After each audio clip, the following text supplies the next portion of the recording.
Hadirin jamaah rahimakumullah, dan saya berubah itu sampai di masjid saya. Ini nggak pakai wiritan di komando, beduknya juga nggak dibunyikan, tapi masih ada sampai sekarang. Dan tidak pakai pujian nggak jadi masalah, nggak digegeri wong. Giliran saya mulai tidak mau menghadiri acara 3 harian, tidak mau menghadiri acara 7 dinan. Ternyata tak cari hadisnya selamatan 7 harian nggak ketemu. Yang ada 7 harian itu ternyata sepasaran bayi yang di Jawa yang menurut Islam adalah akikoh. Itu tak temukan. Ya. Kemudian yang selamatan mulai 3 hari sampai haul, sampai di buku ini. Buku ini yang ditulis oleh teman kita yang alumni Pondok Langitan namanya Mahrusali. Iya, di buku ini ditulis. Hadirin jamaah rahimakumullah, ini tak bacakan. Muktamar NU ke-1 di Surabaya tanggal 13 Rabiul Tsani.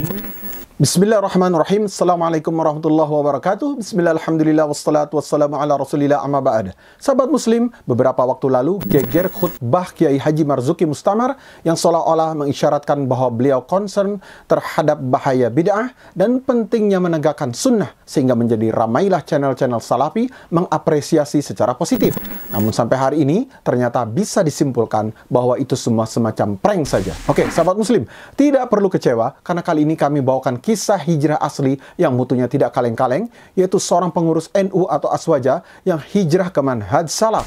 Dilihat dari biografinya, beliau ini bukan kaleng-kaleng. Beliau adalah pendiri dan pengasuh pondok pesantren Rahmatullah dan mantan Akwan Syuriah MWC NU Kandangan, Kediri. Keterangan resmi terlampir di video ini. Sahabat muslim, jejak langkah pertobatan Kiai Afroki Abdul Ghani meninggalkan ajaran-ajaran leluhurnya, beliau ceritakan dalam buku Kiai Haji Mahrus Ali, mantan Kiai NU yang berjudul Tak Ingin Jadi Kiai, dan pengantar buku putih Kiai NU karangan Kiai Afroki Abdul Ghani sendiri. Kiai Afroki berkata, terus terang, semenjak berusia 12 tahun sampai kurang lebih 35 tahun, saya juga termasuk sebagai pelaku ritual kemusyrikan, baik tawassul dengan penghuni kubur atau orang mati, ataupun tabaruk dengan kubur sang kiai. Bahkan tak jarang saya juga dipercaya memimpin ziarah kubur dan ziarah wali songo, sekaligus menjadi imam tahlil dan pemimpin doa yang intinya adalah ngalap berkah. Saya sendiri sudah mengendus berbagai macam keganjilan tradisi-tradisi sesat yang saya anggap sunnah, dan itu sudah lama saya rasakan. Perasaan tersebut juga selalu menghantui saya saat melakukan amalan-amalan bid'ah lainnya, seperti qasidah syirik. Dengan jujur, saya sendiri termasuk orang yang pernah andil besar atas berdirinya sholawat rebana. Di samping itu, saya juga menyediakan peralatan tersebut di pondok pesantren Rahmatullah yang saya sendiri termasuk pendirinya sekaligus pengasuhnya. Bahkan sholawat rebana tersebut sempat berkembang dan sering tampil dalam acara walimah dan acara-acara lain, sampai tampil dalam memenuhi undangan ke tempat-tempat yang jauh. Pernah juga tampil di Gresik dan juga di Ponorogo. Dan alhamdulillah, sekitar berapa tahun yang lalu sholawat rebana itu sudah saya bubarkan dan juga peralatan-peralatannya sudah saya musnahkan. Sebab saya mulai tahu qasidah-qasidah yang dilantunkan itu banyak mengandung kesyirikan dan pencampur adukan antara hak dengan yang batil. Dan kita juga sama-sama tahu bahwa qasidah-qasidah itu sering berubah menjadi sarana kemaksiatan, campur aduknya laki-laki dan perempuan yang bukan mahram alias ikhtilat, yaitu acara sholawat sambil teriak-teriak, bahkan sambil berjoget, yang juga bisa mengundang nafsu syahwat, dan juga diiringi peralatan-peralatan musik yang benar-benar haram menurut syariat. Padahal kita semua tahu, apabila kita sudah beriman dan beramal soleh, maka kita akan benar-benar dijamin masuk surga sesuai dengan firman Allah dalam kitab sucinya dalam Al-Quran. Dan orang-orang yang beriman serta beramal soleh, mereka itu penghuni surga dan mereka kekal di dalamnya. Betapa jelasnya ayat ini, bahwa orang-orang yang beriman lalu kemudian beramal soleh, mereka dijamin masuk surga dan kekal di surga selama-lamanya, dengan syarat senantiasa menjaga iman dan amal solehnya. Jangan sampai iman kita tercemar, tercoreng, tercampur aduk antara iman dan kesyirikan, bahkan dibatalkan dengan kesyirikan, seperti halnya yang dijelaskan oleh Allah dalam firman-Nya, orang-orang yang beriman dan tidak mencampur adukan iman mereka dengan kezaliman, yaitu syirik, dan mereka itulah yang mendapat keamanan, dan mereka itu adalah orang-orang yang mendapatkan petunjuk. Dari Abdullah bin Mas'ud, dia berkata, tatkala ayat ini turun, orang-orang Islam merasa terlalu berat untuk melaksanakannya. Mereka bertanya, siapa di antara kita yang tidak pernah berlaku zalim terhadap dirinya sendiri? Maka Rasulullah pun menjelaskan, bukan begitu. Kezaliman di dalam ayat itu maksudnya adalah kesyirikan. Bukankah kalian pernah mendengar nasihat Luqman kepada anaknya? Hai anakku, janganlah kamu mempersekutukan Allah. Sesungguhnya mempersekutukan Allah adalah benar-benar kezaliman yang besar. Nah, sahabat muslim, ayat seperti ini sangat menggembirakan orang-orang beriman yang senantiasa mentauhidkan Allah, yang tidak mencampur adukan keimanan mereka dengan kesyirikan, serta menjauhi segala perbuatan syirik. Sungguh mereka akan mendapatkan keamanan yang sempurna dari azab Allah kelak di akhirat. Mereka itulah orang-orang yang mendapatkan petunjuk di dunia ini.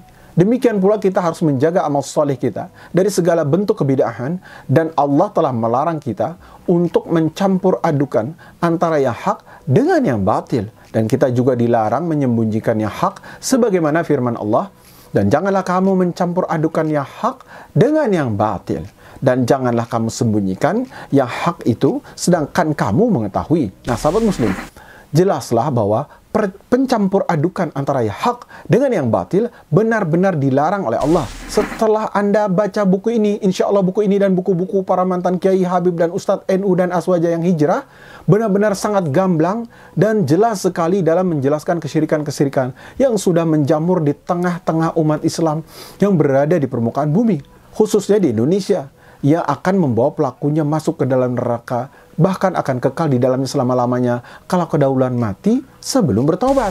Semoga Allah benar-benar berkenan memberikan hidayahnya pada kita semua, sehingga kita tidak keberatan untuk meninggalkan kebiasaan syirik tersebut, apapun resikonya. Di dalam tafsir Usrul Mahir halaman 90 itu dijelaskan, fatara man ya'riful haqqa wa yatrukul amala bihi li khawfin naqsid dunyahu ka qaruna wa jahihi ka hamana aw mulkihi ka fir'auna wa tara man ya'malu bihi zahiran la batinan kal munafiqina fa idza sa'altahu kama ya'taqiduhu biqalbihi fa idza huwa la ya'rifuhu. Anda melihat ada orang yang mengetahui kebenaran akan tetapi tidak mengamalkannya karena takut keduniaannya menyusut, itu seperti Qarun, atau kedudukannya menjadi rendah, itu seperti Haman, atau kekuasaannya berkurang, itu seperti Fir'aun. Anda juga akan melihat ada orang yang mengamalkannya secara zahir, bukan secara batin, seperti orang munafik. Apabila Anda tanyakan apa yang diyakininya dengan hati, dia tidak tahu. Padahal Allah telah berfirman, sesungguhnya orang-orang munafik itu ditempatkan pada tingkatan yang paling bawah dari neraka, dan kamu sekali-kali tidak akan mendapat seorang penolong pun bagi mereka. Nah, maka barang siapa yang sudah tahu tentang kebatilan yang ada pada buku-buku ini, maka wajib hukumnya meninggalkannya dan harus bertobat. Apabila masih melanggarnya karena keduniaan, berarti dia Qarun. Dan apabila pertimbangannya kedudukan, berarti dia Haman. Dan apabila melanggarnya kekuasaan, maka dia berarti Fir'aun. Dan apabila tetap mengamalkannya padahal yang dia lakukan itu adalah larangan Allah, dia pun mengerti akan hal itu, berarti dia munafik, yang nerakanya lebih dahsyat dibanding kafir yang sebenarnya. Hal ini sekaligus sebagai upaya permohonan maaf saya, kata Kiai Afroki, terhadap warga Nahdlatul Ulama dimanapun berada yang merasa telah saya sesatkan dalam kebid'ahan yang sudah berbau kesyirikan, seperti qasidah syirik, puasa Rajab, pujian atau nyanyian antara azan dan iqamat, kemudian menyolatkan orang mati yang pada masa hidupnya tidak mau menjalankan sholat, kemudian tahlilan atau selamatan setelah kematian, kemudian salat tarawih yang hanya banyak rakaatnya tapi hilang tuma'ninahnya, kemudian juga takbir pada hari raya yang dicemari bid'ah dan kemaksiatan dan lain-lain. Selain itu juga sebagai wujud pertobatan saya, kata Kiai Afroki, semoga Allah menerimanya dan mengampuni dosa-dosa saya. Amin ya rabbal alamin. Selanjutnya saya mengucapkan terima kasih kepada semua pihak serta teman-teman lain yang tidak mampu kami sebutkan satu persatu. Mereka semua memberikan dukungan moral kepada saya untuk berubah, meninggalkan hampir semua amalan-amalan yang tidak jelas dasarnya. Bersama beliau-beliau inilah masalah tersebut kami kaji di bawah bimbingan Kiai Haji Muzayyin, yaitu alumnus Pondok Pesantren Langitan, Tuban, Jawa Timur, dari Surabaya, serta para ustadz yang rata-rata lulusan Timur Tengah. Alhamdulillah, kami semua bisa berubah kembali kepada Al-Quran dan As-Sunnah. Dan semoga Allah senantiasa memberikan hidayah kepada kami semua sehingga bisa meninggalkan amalia bid'ah, syirik, dan kufur kepada Allah. Amin, amin, ya rabbal alamin. Demikianlah kata Kiai Afroki Abdul Ghani. Semoga bermanfaat. Barakallahu fikum. Wassalamualaikum warahmatullahi wabarakatuh.